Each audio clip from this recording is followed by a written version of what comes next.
So many horrible things are happening in the world today. Things that are scary, unfortunate, unbelievable.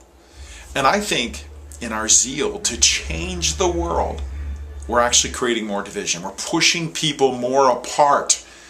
We're creating more confusion and deception out there because of our zeal to change. And I'm using a word change, but it's not the correct word. See, I think there's two types of people. I think there are those who truly want to change the world in its truest essence of change the world. But then I think there's people who use the word change, but truly what they want is control. I think it's easy to see.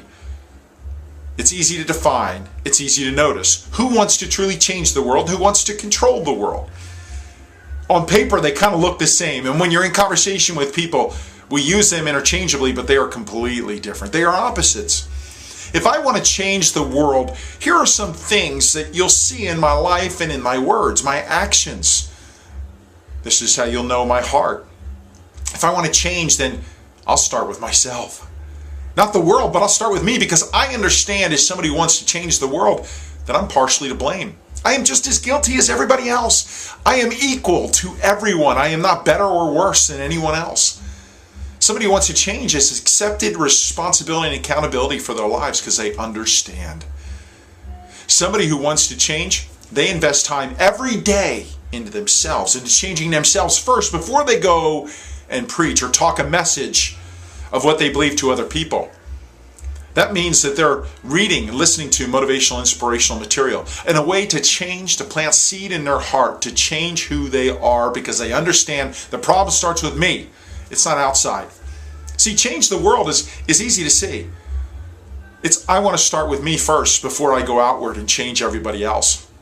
Those who want to change the world, they'll listen to other points of view. They might not agree with it, but they'll be polite and they'll listen to it. That's somebody who wants to change the world. They'll surround themselves with positive people because they want to be influenced in the right way. These are just some of the things of people who want to change the world. And that's different from those who want to control the world, but confuse it in their conversations and they say they truly want to change. But here's how you know if you want to control the world. These are things that you'll kind of do and say. If you want to control the world, then you'll use pressure, intimidation, and bully tactics. You'll picket. You'll grab the mob mentality. You'll join a group. And you'll apply pressure to an area, to an individual, to a business, and to a city. Now, these aren't necessarily wrong because that's part of our constitutional rights to assemble peacefully. But when it becomes a point where you refuse to listen to other people, when you insulate yourselves into a clique or even a cult mentality, which means you will not accept other people's points of view, you will not respect that, and you will try to silence those points of view. You are trying to control the world, not change the world. Because you truly believe it's the outside world that has to change. You believe that there's entities or peoples that have to change based on the color of their skin, based on their job description, based on who they are. You believe they're at fault or they're the reason causing you all of your problems. Those are people who want to control the world.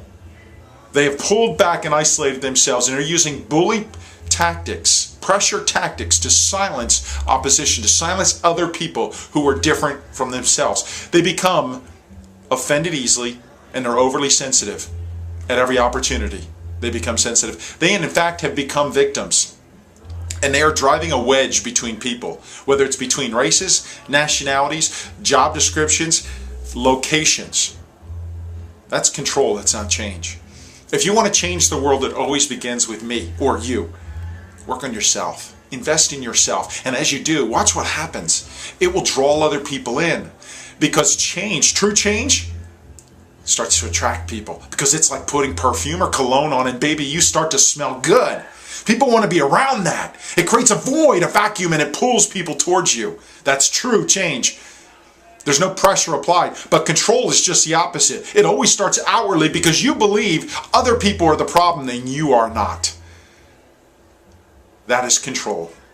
And that's dividing our country, our cities, our homes, our churches, our boards, and everything else. I hope you want to change the world, and if you do, if you truly do, then you'll begin with yourself today. I believe you should invest 30 minutes a day minimum. Turn the TV off and start investing into yourself and start changing the world. My name is Ed Carcarey.